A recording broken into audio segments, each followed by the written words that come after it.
আচ্ছা, আসসালামু আলাইকুম। সবাই কেমন আছেন? আলহামদুলিল্লাহ আমি ভার্জানা বেঁচে আছি, ভালো আছি।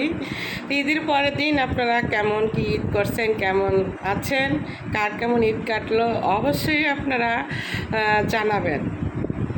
তা আজকের আমার কিছু কথা।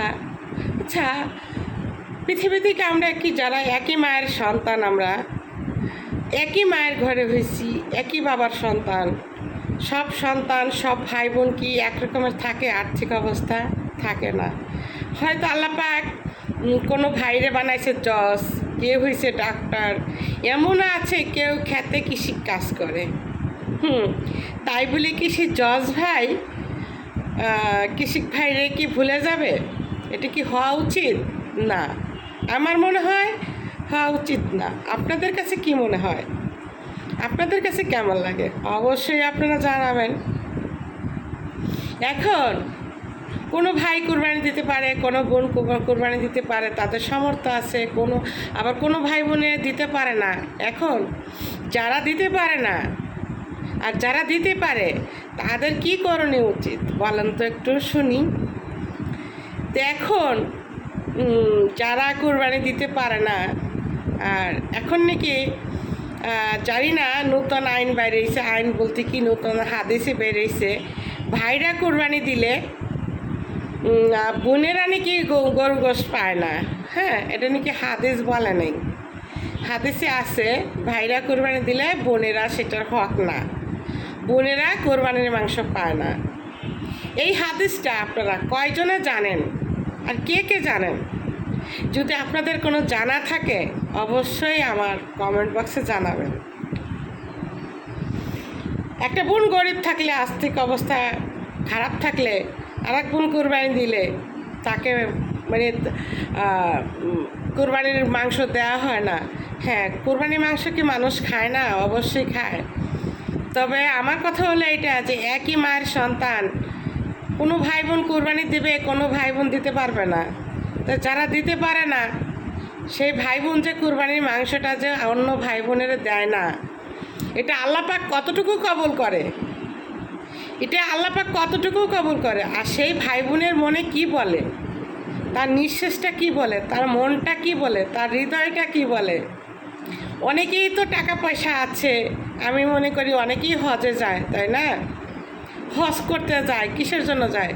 যে আল্লাহ, জীবনে যা গুনাহ করছি, ভুল ত্রুটি যাই কিছু করছি, আল্লাহর ঘরে আমরা যাই যে আল্লাহ যেন আমাদের ছোটোখাটো যতটুকু গুনাহ করছি আমরা সেটা ক্ষমা চাইতে যাই। এখন ক্ষমা চাওয়ার মালিক হচ্ছে আল্লাহ, ক্ষমা করে দেওয়ার মালিক হচ্ছে আল্লাহ। আমরাও বলতে পারি না আমরা মক্কায় গেলে হজ করলেই যে আমাদের গুনাহ সব মাপ হয়ে যাবে, এমনও কিন্তু কথা না। এটাও আমরা কেউ বলতে পারবো না যে আমি আজকে পাহাড় সমান অন্যায় করলাম, মক্কায় গেলাম আর আমি হজ করলাম, আমার সব গুনাহ মাফ করে দিবে আল্লাহ পাক। সব কিছুর মালিক আল্লাহ, আল্লাহ বলে দিতে পারবে।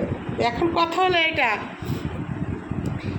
যে ভাই বোন এইসব কথা বলে, যারা কুরবানি দিয়ে নিজের ভাই বোনের সাথে সম্পর্ক রাখে না, নিজের ভাই বোনের সাথে রক্তের সাথে কথা বলে না, রক্তের সাথে কোনো যোগাযোগ রাখে না।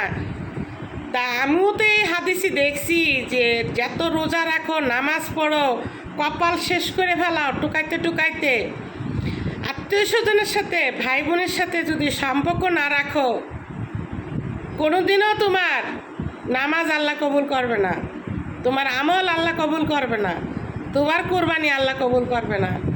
তো যাই হোক, আমিও একজন আলেম না, আমিও একজন ধার্মিক না, আমি যতটুকু জানি ততটুকুই বললাম। এই গল্পটা আমার একজন নিকটের, আমার একজন আপনজনের, সেই গল্পটা, সেই কথাগুলি আপনাদের মাঝে ধরে তুললাম। আপনারা অবশ্যই কথাগুলি আমার মনোযোগ দিয়ে শুনবেন, শুনে একটু কমেন্ট বক্সে জানাই যাবেন যে এই যারা নিজের ভাই বোনকে অস্বীকার করে, নিজের ভাই বোনকে কোরবানি দিয়ে মাংসটা বিলায় না, আরও উল্টা কথা বলে যে এটা হাদিসে নাই, এই হাদিসে ভাই বোনেরা মাংস পায় না, তো এইটার ব্যাখ্যা কী হবে প্লিজ আপনারা একটু সবাই কমেন্ট বক্সে জানাই দেবেন। আবারও বলছি, এই গল্পটা, এই কথাটা সম্পূর্ণ আমার নিজস্ব, আমার নিকটের আপনাদের মাঝে তুলে ধরলাম। আপনারা অবশ্যই আমাকে জানাবেন।